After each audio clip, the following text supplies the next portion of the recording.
तर 150 MLDचा झालेला आहे. त्यात जवळजवळ 15 कोटीची रक्कम वाढलेली आहे.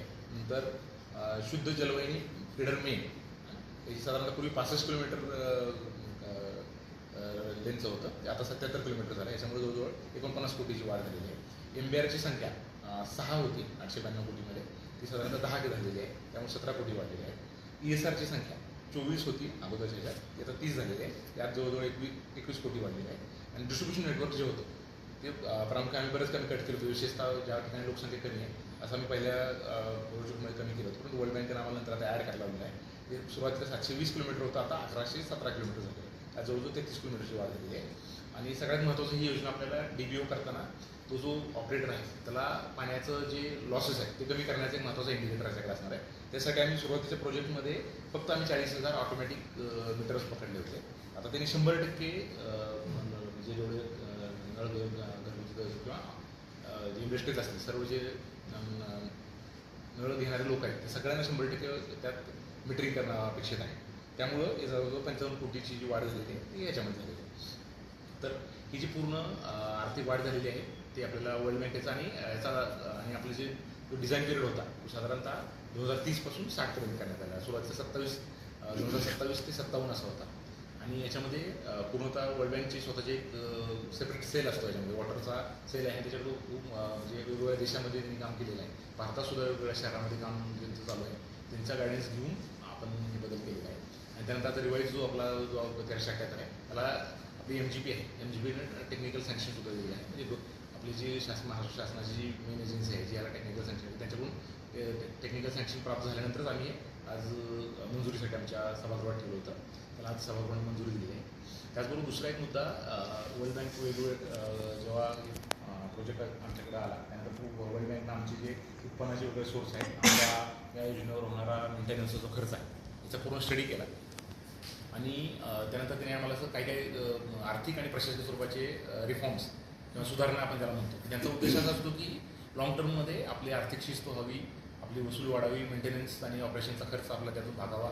आणि ओव्हरऑलच ही जी योजना आपण ते, कारण ते एवढी मोठी रक्कम जवळजवळ हे जे आपला प्रोजेक्ट आहे जवळजवळ 50% जो खर्च आहे ते वर्ल्ड बँक बेअर करणार आहे, 25% केंद्र शासन किंवा राज्य शासन आणि 25% आहे तो आमच्या महापालिकेची सेवा. त्यामुळे ते जवळजवळ 50% यात म्हणजे जे स्टेक होल्डर आहे त्यामुळे ते असं बघतात की ही योजना पूर्ण त्याचं डिझाईन पिरियड म्हणजे 60-30 वर्षाचं जे तिचं आहे ते चालावी. त्या दृष्टीने मग जे काही रिफॉर्म करणं आवश्यक आहे असं त्यांनी आम्हाला साधारण 4-5 गोष्टींचा रिफॉर्म त्यांनी आम्हाला सांगितलं होतं. त्यातलं महत्त्वाचा रिफॉर्म असा होता की आपली कर प्रणाली आहे ते साधारणतः 2004मध्ये आपलं असेसमेंट झालेलं आहे. गेल्या 20 ते 21 वर्षापासून आपल्या शहरामध्ये कुठलीही करवाढ पण झालेली नाही आहे, भाववाढ पण म्हणजे आणि त्या टॅक्सेसच्या असेसमेंटमध्ये पण मेजर सर्व बदल झालेले नाही आहे. मग त्यांनी असं आम्हाला सांगितलं की आणि ती जी आपली जी टॅक्सेशन प्रणाली आहे ती ॲन्युअल रेंटल व्हॅल्यू म्हणजे त्याला म्हणजे आपण रेंट कॅल्क्युलेट करतो, नोशनल रेंट कॅल्क्युलेट करतो आणि त्यानंतर आपण मग त्याला काहीतरी वेगळं प्रत्येकाचं आपण स्लॅब ठरवून दिले त्यानुसार आकारणी करतो. बरीच किचकट प्रणाली आहे, त्यात सामान्य माणसाला किंवा कोणाला हे कळत नाही. फक्त आज आमच्या सभेने आम्हाला जो निर्णय दिलेला आहे की आपल्याला जी कॅपिटल बेस्ड टॅक्सेशन आहे ती एकदम सिम्पल प्रणाली आहे, ते कॅल्क्युलेशन करणं पण सोपं आहे आणि त्याच्यामध्ये पारदर्शकता यामुळे येणार आहे. फक्त आम्हाला आमच्या बॉडीने स्पष्ट आम्हाला असे निर्देश दिले आहेत की ती लागू करताना कुठल्याही प्रकारचे करवाढ आत्ता जे आहे त्यात कुठल्याही प्रकारचे करवाढ होणार नाही. आणि त्याच्यामध्ये फक्त आपलं जे रेकॉर्ड असेल जेव्हा आम्ही आणि त्यासाठी एक सेपरेट प्रस्ताव आम्हाला सादर करायला सांगितलेला आहे. ते सध्या जेव्हा आम्ही तो प्रस्ताव सादर करू ते सुद्धा आमची महापालिकेची जी महासभा आहे त्याच्या मान्यतेनेच होईल.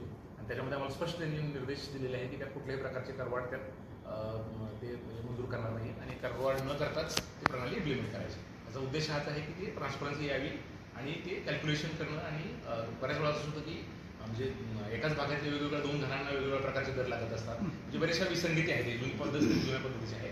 आपल्या महाराष्ट्रातल्या बऱ्याचशा शहरामध्ये पुणे, मुंबई आहे, कोल्हापूरमध्ये आहे, अशा बऱ्याचशा महानगरपालिकांमध्ये ही लावलेली आहे. त्याच्यामध्ये फक्त नागरिकांना आम्ही पुन्हा एकदा आश्वस्त करतो इच्छुक याच्यामध्ये कुठल्याही प्रकारच्या करवाढ आम्ही प्रस्तावित करत नाही आहे. हे फक्त आपल्याला लॉंग टर्ममध्ये आपल्याला नागरिकांना सुद्धा जसं इन्कम टॅक्स पूर्वी कसं कॉम्प्लिकेटेड होता शासनानं हळूहळू तो सिम्प्लिफाय केला. सेम तोच उद्देश याचा आहे की सिम्प्लिफाय होणे. शेवटी कर काय लावायचा, किती लावायचा, काय नाही लावायचा हा पूर्ण आमचा जो सार्वभौम अधिकार आहे तुमच्या महापालिकेच्या महासभेचा आहे. महापालिकेच्या सभेने आम्हाला निर्देश दिलेले आहेत की कुठल्याही प्रकारचे करवाढ आपण करणार नाही.